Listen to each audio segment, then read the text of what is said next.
It's 1 o'clock. Good afternoon. I'm Georgia Moylan with 2NURFM Hunter News. A Waratah man has been arrested overnight after allegedly injuring two people in a domestic-related incident. The 42-year-old has been charged with 2 counts of reckless wounding and 1 count of assault causing actual bodily harm. He has been refused bail and will face Newcastle local court today. Tributes have begun to come through for long-serving Cessnock councillor Jeff Maybury.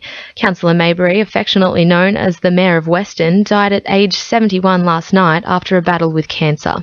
Mayor Bob Pinsent says Councillor Maybury will be remembered for his dedication to the community over 34 years. Jeff Maybury would never give in, no matter what the issue was. He attended a council meeting on Wednesday night, even though he was very ill. So he was set on working for the Cessnock local government area. Opponents of AGL's planned Gloucester coal seam gas project say their hopes are rising for the company to exit from the region.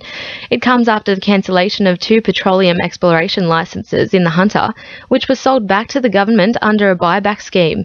Chair of Groundswell Gloucester, Julie Lyford, says AGL need to make a pragmatic decision to stop the project in order to save their reputation. I think it would mean that we can all get on with the sustainable future for this beautiful area and valley. And the people of the Manning Valley especially would love the certainty that we have, that the risks to our water and to our health and to our catchment are gone. Hamilton business owners are seeking better lighting, CCTV cameras and additional welfare services along Beaumont Street to combat an increase in vagrants and crime since the truncation of the heavy rail line.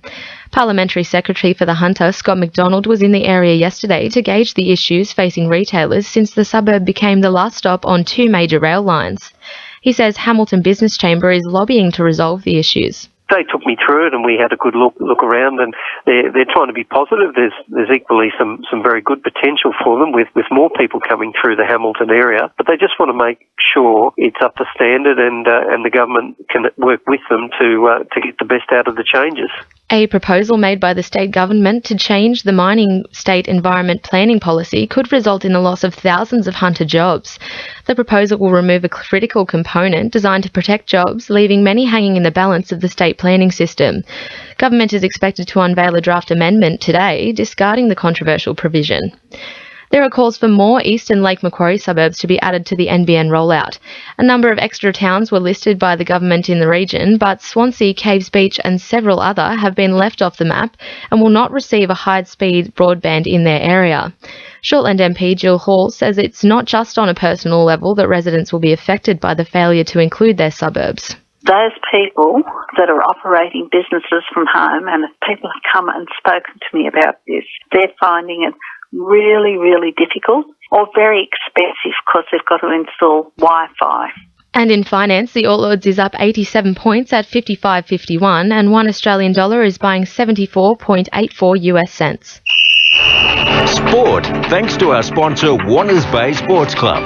Newcastle Knights coach Rick Stone has come to the defence of Cameron Smith after the Melbourne Storm captain faces severe criticism for his actions following the career-ending injury of Alex McKinnon. McKinnon has spoken out about his feelings towards comments Smith made to referees immediately following the incident that left the young Knights forward paralysed. Stone believes the NRL was not properly equipped for the fallout from the injury, and Smith is a man with decent morals who is in a tough situation. Meanwhile, Knights prop Kate Snowden believes the club needs to do more work in the middle of the field if they want to turn their season around.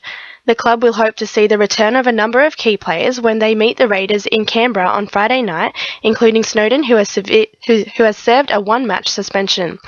Coach Rick Stone says he has a backup plan for his Origin stars should they be unfit to play. You've got to put some contingency in place in the positions that the players are in, particularly, Bo Scott and Dane Gagai now, and just make sure you've got some coverage. And in motocross, Aberglasslyn local Toby Price continued his dominance on the circuit over the weekend, claiming his 5th win in the Hattah Desert race in Victoria. That's sport. I'm Christine Sheridan. 2NURFM News Time is coming up to 1:05.